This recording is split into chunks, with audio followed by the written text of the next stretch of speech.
नव्या जैसे तैसे अविनाश के कमरे से भाग तो गई थी, लेकिन सामने उसे रितिका मिल गई। रितिका जो नव्या को होटल की सैर करवा रही थी, और उस वक्त नव्या अचानक उसके सामने से गायब हो गई थी। रितिका ने हैरानी से नव्या को देखा। तुम तुम कहाँ गायब हो गई थी? नव्या को पता था कि रितिका जरूर उससे ये सवाल पूछेगी। नव्या ने कुछ सोचा और कहा, वो वो मैं वॉशरूम गई और उसके बाद रास्ता ही भूल गई। इतना बड़ा होटल है, सारे फ्लोर्स एक जैसे। मैं बहुत कंफ्यूज हो गई थी नव्या, इसीलिए तो मैंने तुम्हें साथ रहने के लिए कहा था। एनीवेज, अब तुम इधर उधर मत जाना और मेरे साथ ही रहना। याद है ना मैनेजर सर ने क्या कहा था? प्रेसिडेंशियल स्वीट में हमारे सबसे ज्यादा खास गेस्ट हैं। अगर उन्हें किसी भी तरह का डिस्टरबेंस हुआ तो सर किसी को नहीं छोड़ेंगे। आज ही तुमने ज्वाइन किया है, आज ही वापस जाना चाहती हो क्या? रितिका ने नव्या को समझाया। अब मैं रितिका को कैसे बताऊं कि मैं उसी खास मेहमान के कमरे से आ रही हूँ? नव्या घबराई हुई मन ही मन सोच रही थी, कहाँ खो गई? चलें बाकी का होटल देखने, रितिका ने कहा और आगे की ओर चलने लग गई। कुछ दूर जाकर रितिका ने देखा कि नव्या उसके साथ नहीं है। उसने पलट कर देखा तो नव्या अभी भी वहां पर खड़ी हुई थी। नव्या, क्या कर रही हो? चलो ना, रितिका ने जोर से कहा, जिसके बाद नव्या ने उसे फॉलो करना शुरू किया। वो चल तो रही थी, लेकिन उसका ध्यान आरव पर टिका हुआ था। मैं ज्यादा देर तक रितिका के साथ नहीं रह सकती। इसकी ड्यूटी खत्म होने के बाद मुझे भी यहाँ से जाना पड़ेगा, पर उससे पहले मुझे आरव को ढूंढना है। नव्या खुद से बोलते हुए रितिका के साथ आगे बढ़ती जा रही थी। उधर अविनाश के बॉडीगार्ड्स नव्या के बारे में पता लगाकर वापस अविनाश के पास दौड़ते हुए आ गए। उनको देखते ही अविनाश ने पूछा, कुछ पता चला उसका? हाँ सर, एक अपडेट है। उस लड़की ने आज ही ये होटल ज्वाइन किया है। She is a waitress here, और वो अपनी एक कोलीग के साथ होटल चेकआउट कर रही है, बॉडीगार्ड ने कहा। यह सुनकर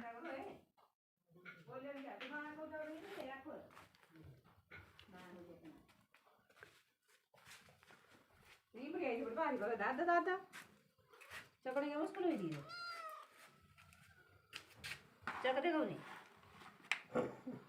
नहीं क्या करो है नहीं बढ़िया हो ये क्या बढ़िया करो है हां चकड़े क्या लगो पैसे होते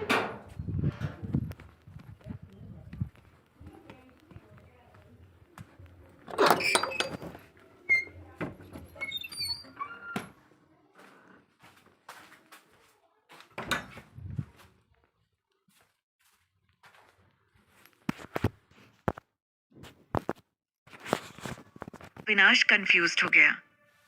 नव्या को देखकर उसे ऐसा कभी नहीं लगा था कि उसे कभी इस तरह की जॉब करनी पड़ सकती है। उसे कुछ समझ नहीं आ रहा था। वेट्रेस? पर क्यों? अविनाश खुद से पूछ रहा था। उसे वो पल याद आ रहा था जब उसने अचानक नव्या को अपने कमरे में देखा। कहीं वो सच में गलती से मेरे कमरे में तो नहीं आ गई थी और मैंने उसे गलत समझ लिया? शायद वो सच में मेरे पीछे नहीं, किसी और मकसद से इस होटल में आई हो। खुद से ढेरों सवाल करते हुए अविनाश को ऐसा लग रहा था जैसे उसने शायद सच में नव्या के साथ ओवर रिएक्ट कर दिया था। वो ये सोच ही रहा था कि तभी उसे एक जोर की आवाज आई। ये आवाज किसी भारी सामान के गिरने की थी। What's that? अविनाश ने हैरानी से पूछा। उसके साथ साथ उसके बॉडीगार्ड्स भी एक दूसरे का मुंह देख रहे थे। उन तीनों को वो आवाज बड़ी अजीब लगी। उनमें से एक बॉडीगार्ड ने बाहर जाकर चेक किया, लेकिन उसे कोई भी नजर नहीं आया। वो अंदर आकर ये बात अविनाश को बताने ही वाला था कि तभी एक और आवाज आई।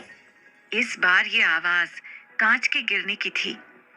इस बार अविनाश को लगा कि आसपास सच में कुछ गड़बड़ है। यह आवाज शायद पास वाले रूम से आ रही है। जाओ जाकर चेक करो और समझाओ उन्हें कि जब इतने बड़े होटल में रहना नहीं आता तो आते क्यों हैं, इडियट्स। अविनाश ने गुस्से में अपने बॉडीगार्ड्स को बाहर भेज दिया। गार्ड्स तुरंत पास वाले रूम के बाहर खड़े हो गए।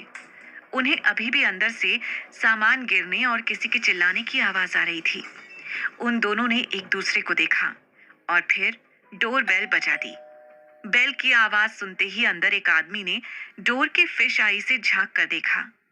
बाहर हट्टे कट्टे बॉडीगार्ड्स को देखकर वो डर गया। उसने तुरंत अंदर से चिल्लाते हुए कहा, क्या है? बाहर कौन है? अंदर क्या कर रहे हो? ये आवाजें कैसी हैं? तुम्हें पता भी है तुम्हारे बगल वाले रूम में कौन रह रहा है? शांति से रहो और दूसरों को भी रहने दो। अविनाश के गार्ड्स ने अंदर वाले आदमी को जोर से डांटते हुए कहा। जैसे ही गार्ड्स वापस अविनाश के कमरे की ओर जाने लगे, उन्हें एक बच्चे की आवाज आई। छोड़ो मुझे, जाने दो मुझे। मेरे पापा आकर तुम लोगों को बहुत मारेंगे। मेरे पापा बहुत पावरफुल हैं। बच्चे की आवाज इतनी तेज थी कि इस बार अविनाश को भी सुनाई दे गई थी। इससे पहले कि बॉडीगार्ड्स अंदर जाते, अविनाश कमरे से बाहर आ गया। उसने घबराई हुई आवाज में पूछा, ये आवाज तो जानी पहचानी सी लग रही है। कहाँ से आ रही है ये आवाज? सर, इस कमरे से। हमने समझाया इन्हें, लेकिन ये चुप होने का नाम ही नहीं ले रहे हैं। बॉडीगार्ड्स ने डरते हुए कहा। ये सुनते ही अविनाश के दिमाग की घंटी बजने लगी। उसे नव्या की बात याद आ गई, जब उसने कहा था कि आरव गायब है। वो बिना और कुछ सोचे बगल वाले रूम के बाहर आ गया और जोर से नॉक करने लगा। दरवाजा खोलो, कौन है अंदर? अविनाश ने गुस्से से चिल्लाते हुए कहा। उसके चेहरे पर अब आरव के लिए फिक्र साफ दिखाई दे रही थी। अंदर जो आदमी थे, उन्होंने फिर से झांक कर देखा। इस बार अविनाश को सामने देखकर उन्हें समझ आ गया कि ये कोई छोटा मोटा आदमी नहीं है। डर के कारण उन लोगों ने दरवाजे को अंदर से पकड़ लिया। वो किसी भी कीमत पर दरवाजा खुलने नहीं देना चाहते थे। बाहर अविनाश के सब्र का बांध अब टूटता जा रहा था। दरवाजा खोलो डैम इट! उसने एक आखिरी बार जोर से चिल्लाकर कहा। लेकिन जब उसके बाद भी दरवाजा नहीं खुला, तो वो 3 कदम पीछे गया और जोर से अपना पैर दरवाजे पर दे मारा। एक ही बार में दरवाजा अंदर तक खुल गया और उसके पीछे खड़े आदमी पीछे तक गिर गए। अविनाश के दरवाजा तोड़ते ही उसके बॉडीगार्ड्स तन तनाते हुए अंदर आ गए। अविनाश तेजी से कमरे के अंदर आया और उसने चारों ओर अपनी नजर घुमानी शुरू कर दी। कमरे के अंदर गिरे दोनों आदमियों को समझ आ गया था कि अब उनकी चोरी पकड़ी गई थी। दोनों ने एक दूसरे को घबरा कर देखा और वहां से भागने का इशारा किया। जैसे ही दोनों भागने के लिए खड़े हुए, अविनाश के बॉडीगार्ड्स ने उन दोनों गुंडों को वहीं धर लिया। अविनाश ने उन दोनों गुंडों को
और मैं उसे गलत समझता रहा।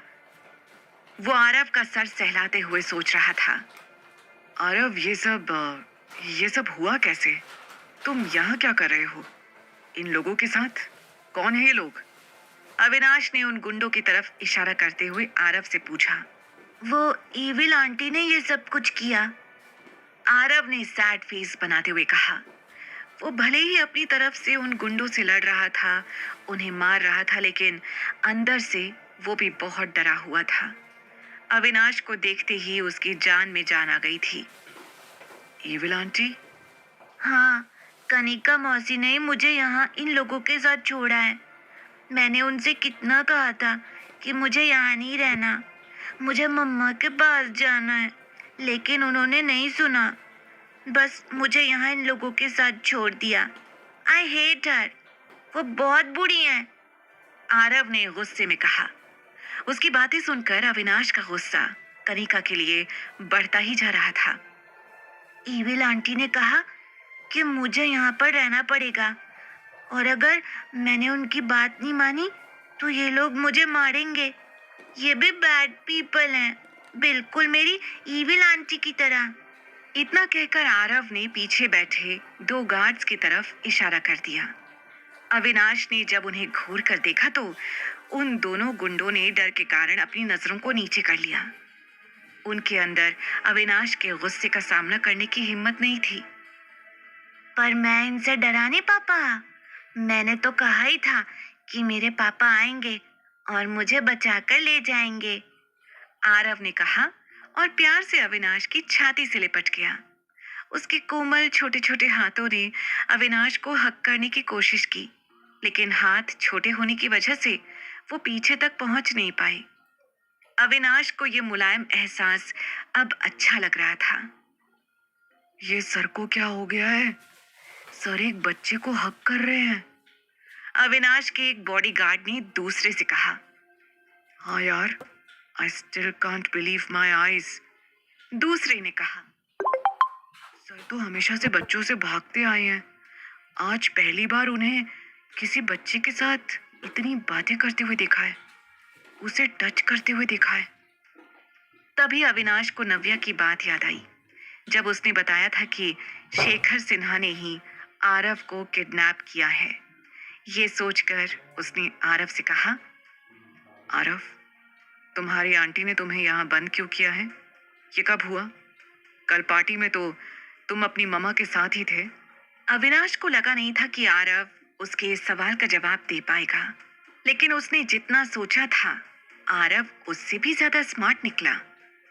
कल पार्टी के बाद जैसे ही आपने मम्मा को हॉस्पिटल में एडमिट किया था, वो ईविल आंटी मेरे पास आ गई थी। उन्होंने मेरा हाथ पकड़ा और मुझे यहाँ से ले गई। उन्होंने कहा कि जब तक मैं यहाँ रहूंगा मम्मा नानू की बात सुनेगी और वैसे ही करेगी जैसे नानू कहेंगे। उसकी मासूम आवाज में ये सब कुछ सुनकर अविनाश का गुस्सा बढ़ता ही जा रहा था। नानू नानी और ईविल आंटी अच्छे नहीं है, वो हर टाइम मम्मा को परेशान करते रहते हैं। They are very bad. Avinash को यकीन नहीं हो रहा था कि शेखर सिन्हा ने अपनी ही बेटी को परेशान करने के लिए उसके बेटे का किडनैप किया था। सच अ शेमलेस फादर, कोई ऐसा कैसे कर सकता है? उसके मुंह से गुस्से से निकला। उसके कान में अभी भी नव्या की आवाज गूंज रही थी जब उसने कहा था कि आप गलत समझ रहे हैं, मैं आपके पीछे क्यों आऊंगी? मुझे सिर्फ अपना बेटा चाहिए। She was right. अपने आप को नव्या के ख्यालों से बाहर निकालकर अविनाश ने फिर एक बार आरव की ओर देखा। आरव की आंखें टिमटिमाते तारों की तरह चमक रही थी और होठों पर बड़ी सी स्माइल थी। अविनाश के अंदर का गुस्सा कुछ पलों के लिए शांत हो गया और उसने आरव को गोद में उठा लिया। अविनाश आरव को उस कमरे से बाहर ले जा रहा था। ये देखकर दोनों गुंडे घबरा गए। वो अविनाश को रोकने के लिए जैसे ही खड़े हुए, बॉडीगार्ड्स ने उनके मुंह पर एक जोरदार तमाचा मारा और उन्हें वापस जमीन पर बैठा दिया। इस बीच अविनाश आरव को लेकर अपने कमरे में आ गया। उसने तुरंत आरव को बेड पर प्यार से बैठाया और अपना फोन उठाकर उसे दिया। लो, अपनी मम्मा को कॉल करके बुलाओ, उन्हें कहो कि तुम्हें लेने के लिए आ जाए। ये सुनकर आरव ने बहुत ही एक्साइटेड तरीके से अविनाश का फोन हाथ में ले लिया, लेकिन जैसे ही वो नव्या का नंबर डायल करने वाला था, उसके मन में एक सवाल आया और उसने पूरे हक के साथ पूछा, पापा, क्या आप मुझे और मम्मा को अपने साथ अपने घर नहीं लेकर जाओगे? ये सुनते ही अविनाश ब्लैंक हो गया था। उसे समझ ही नहीं आ रहा था कि उसे आरव को क्या जवाब देना चाहिए।